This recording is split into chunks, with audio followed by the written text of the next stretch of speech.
presented by Best of Saloni Music. Presented by Best of Saloni Music.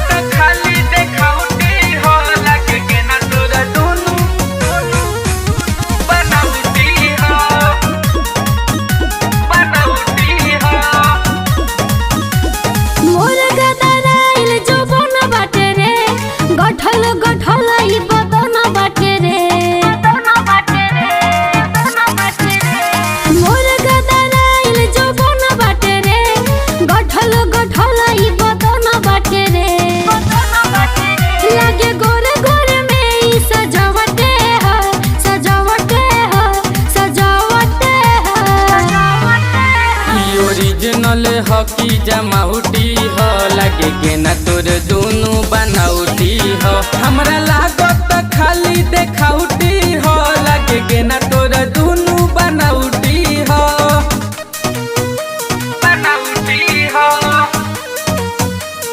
Goluraj recording studio बघौच घाट लगे के ना तोर दोनों हमरा लागत खाली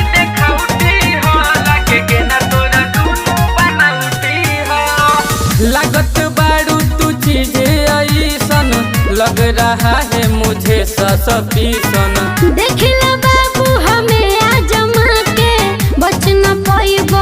हवा से जाके लागत बारू तू चीजे ऐसन लग रहा है मुझे ससपीसन देखिला बाबू हमें आजमा के बच न पाई हवा से जाके लगे अंग अंग रस के मिलावटे है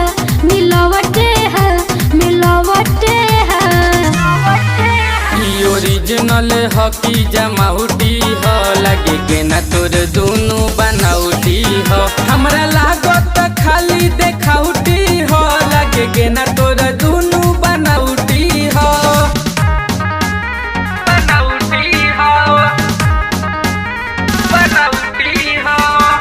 लगे के ना तोर दोनों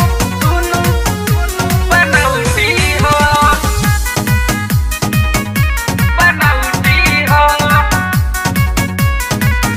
हमरा लागत खाली देखाउटी हो लगे के ना तोर दोनों बनाउटी हो राहुल मदसिया के दोस्त हम जाई बुलेट के कैसे हम मनाई राइटर शुभम राजली खेले गीतिया अंकित के संगे कटी तुरतिया अंकित के संगे कटी तुरतिया राहुल मदसिया के दोस्त हम जाई बुलेट के कैसे हम मनाई राइटर शुभम राजली खेले गीतिया अंकित के संगे कटी तुरतिया लगे बात तोहर खाली बनावटे है